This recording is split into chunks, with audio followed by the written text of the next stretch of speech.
Hello, my witchlets, and welcome to Kitchen Witchery and Other Spells. Today, we are going to make a side dish that is specific for Lughnasadh, and it's actually also kind of a ritual. I guess you could do it as such. I will have a separate ritual video for you, but this one seems to be a good one. So this book is actually missing one ingredient, and I'm just gonna have to guess as to how much of it I need. So that'll be fun. But you're gonna need 5 to 7 medium yellow squash, either crookneck or straight neck. They're sometimes called summer squash.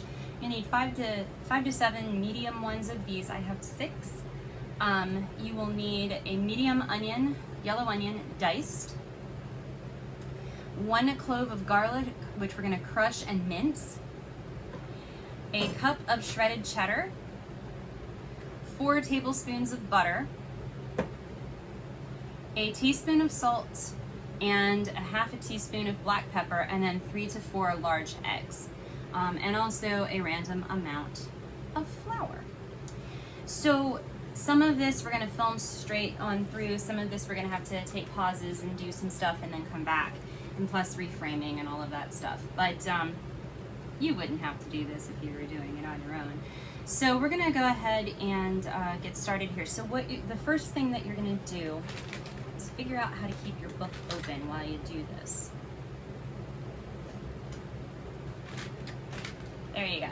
Okay, so what it wants you to do, I'm only gonna do this with one so that I can show you and then we can move on, because it's gonna be the same for all of your squash. It's just how this one works. So what they want you to do is they want you to take each piece of squash and hold it in your hand and think of something that is frustrating you or leaves you feeling unsatisfied or whatever. And what you're gonna do is you're gonna push those feelings from yourself into the squash. All right? If you are having trouble feeling that energy move, then you can always visualize it with whatever color light you want. Orange is suggested in the book. But you're going to move your energy into the squash. And you're going to do it to each one, so you don't have to push all of it into the first one.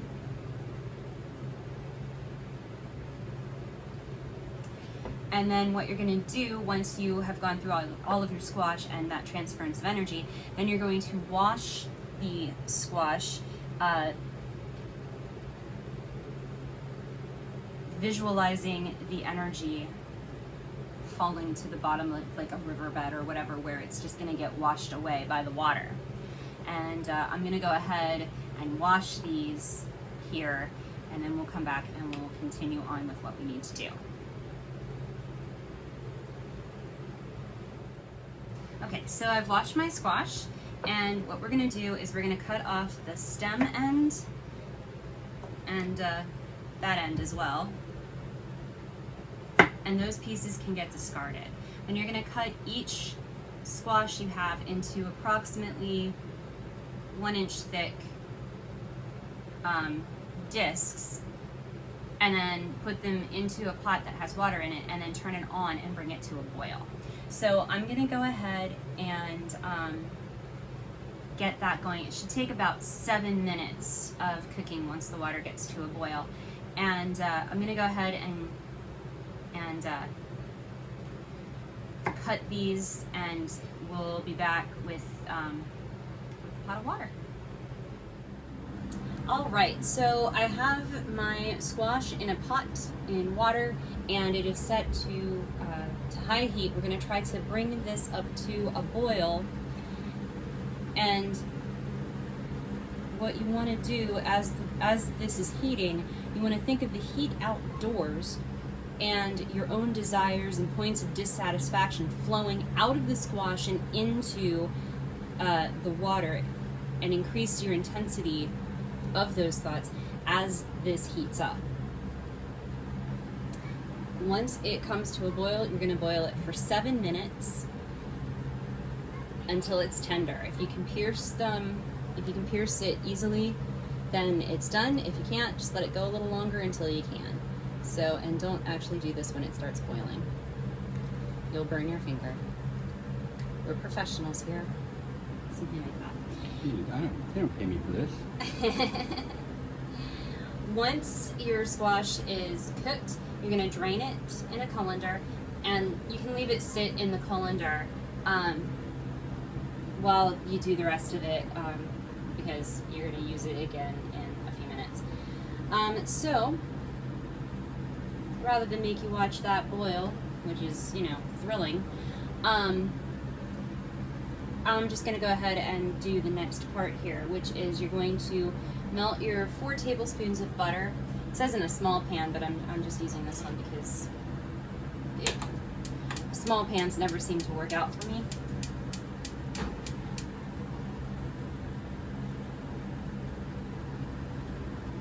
And we're gonna do this over medium heat. And what we're gonna do is we're gonna add the onion, the garlic, and then salt and pepper, and we're gonna saute it until the onions become translucent. While you're sauteing, you want the energetic vibrations of the onion and the garlic, which are both associated with strength and courage. You want those to, you want to breathe in that scent as they cook and let it fill your body with strong, courageous energy, because you are tough enough to overcome any frustration. Because if I can overcome some of the frustrations I've had this week, you can too. So once that's done, we're going to turn off the heat and place the pan aside to cool, and then we're going to go back to the squash. So that's a lot of information I just gave. Let's see if I remember it. We're melting butter. And while we're melting butter, I'm actually going to run and get a thing to saute with, because I think ahead.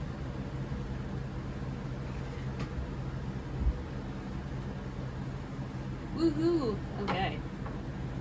4 tablespoons seems like a lot of butter. By a lot, you mean enough? Probably, yes. I mean, this is keto. Right up until I add the regular gluten-free flour. And squash. No, squash is keto. Keto friendly.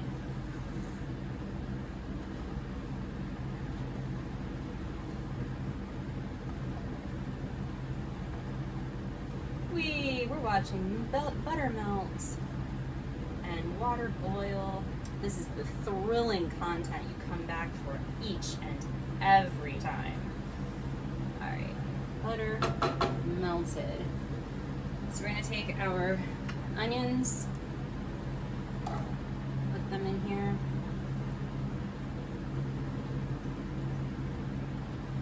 Come on. And our garlic.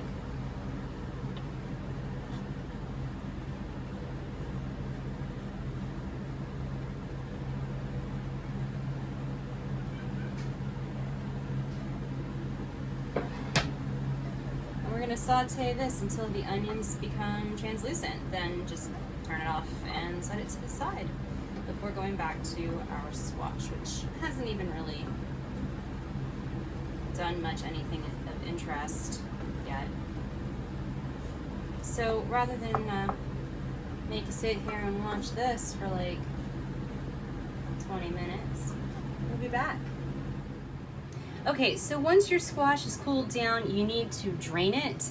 And as you're draining it, that's where you're gonna be pressing to channel the energy, to press all of that frustration that you put into it, channel that out of it. It's falling out with the water. And then once you get it drained, you're also going to start mashing it with a fork and imagining that you are just pushing that agitation and frustration even further from you. Now, you don't need to mash this a lot, but you do want to get it into a pulpy kind of a texture rather than the large chunks that you have, which is why you want it to be so tender when you finish with your cooking of it. So once you get this all mashed down, which is going to take me a bit of time here, Once you get this mashed down, we'll proceed with the rest of what we need to do. All right, so now that we have this mashed up into a pulpy mixture, what we're gonna do is we're going to add in our beaten eggs, and we are going to stir this in before we add anything else. And while we're doing this, you want to focus on the energies that the egg has. Because the next ingredient you're going to put in is going to be your flour. Now, since this recipe neglected to state how much flour I needed, I took a wild guess, and I am just using gluten-free all-purpose flour in this, and I decided to use 1/3 of a cup. So we're going to sprinkle this in and stir it in as we sprinkle it in. There we go. So that's 1/3 of a cup, and we want to make sure that this is all very well combined before we add anything else. Flour and egg are both stabilizers. So as you're doing this and you've released all of that frustration and you've breathed in the courage and energy from the onion and garlic, you can start to feel a bit more grounded as you stir together your mixture here.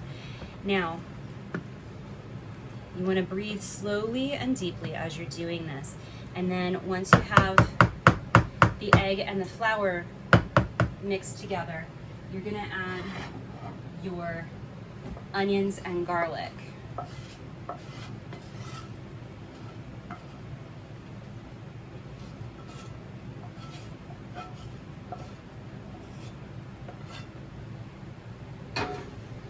You want to stir all of this in, and remember the power that those have that you can take into yourself as you make this recipe. Imagine the energies of the garlic, the courage, and the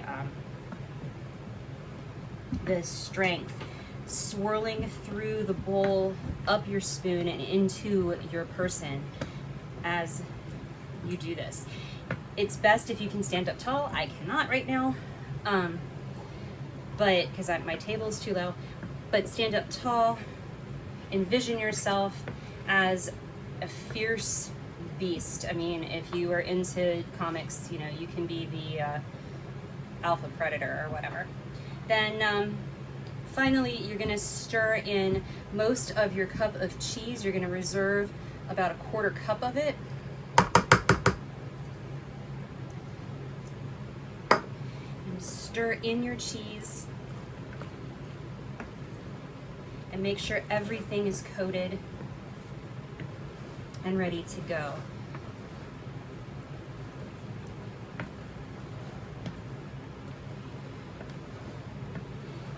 This is where, even if you are not utterly content, this is where you at least need to put on a happy face and at least pretend. Use all of your focus and your energy to be content.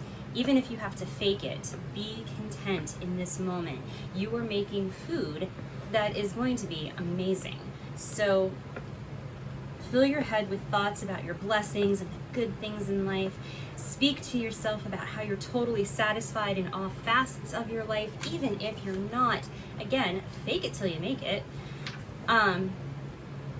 Just put on your happiest smile, and then what you're gonna do is, once you have everything combined together, you're gonna pour this mixture into your oven-safe baking dish.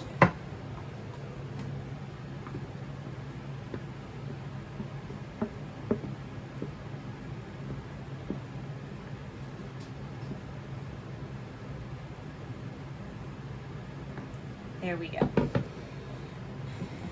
Even that out. And then you're gonna top this with the remainder of the cheese, and you're going to bake it for 15 minutes at 400 degrees, and then reduce the oven temperature to 350 for another 30 minutes, or until the casserole seems solid and the cheese on top is melted and golden brown. So we will be back when it's time to plate this up. All right, so at the end of our meal, this was an experience. We have some cod with a really neat Mediterranean rub and a lemon basil sauce drizzled over it, plus our squash bake and some homemade pita, well, not pita, flatbread, that is keto and gluten-free. It just happens to be harder than I was expecting. Have fun with that, internet. All right, so let me try this squash. Remember, all of our frustrations went away with this satisfying squash.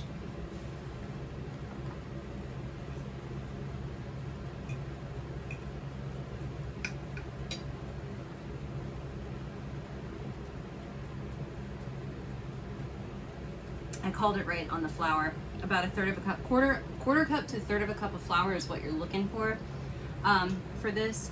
And as we were waiting for everything to come together, I was expressing to cameraman Ken about how this would be a really good breakfast bake. You could throw some like either meatless sausage in there or some turkey sausage, especially if you make it yourself. Some spinach, maybe some tomatoes. This would be a really, really good breakfast bake that would really stick with you. This is going to be about 6 servings. You could probably go 8 if you want them smaller, but really it's 6 servings, and it's really delicious, and I'm very pleased with it. It turned out really well. So we're gonna go ahead and wrap things up here. I will see you next time. Make sure that if you like this video, you hit the thumbs up button. If you didn't, hit the thumbs down button. Either way, leave me a comment and let me know what you'd like to see on this channel, or what you didn't like about the video, or what you liked about the video, whatever. I spared you having to watch water boil, so do keep that in mind. Also, if you're not subscribed to the channel, go ahead and hit the subscribe button, and also ring the notification bell so that you know when all of my videos are coming out, which is typically Tuesday and Thursday, unless I'm completely stressed and busy with, like, you know, dissertating and such. There will be a ritual video coming up soon for Lughnasadh. This is a Lughnasadh food video, so there was kind of a ritual involved with it, which was really weird. I don't do well with other people's rituals when it comes to cooking, so I know. I'm gonna have to come up with some of my own for you. So that'll be probably after I graduate, because they do take a little bit of time to write down, so to speak. So anyway, like I said, I hope you found the video interesting, at least entertaining, or at least inspiring for something delicious to put on your plates for August 1st, if no other time. So we will see you next time.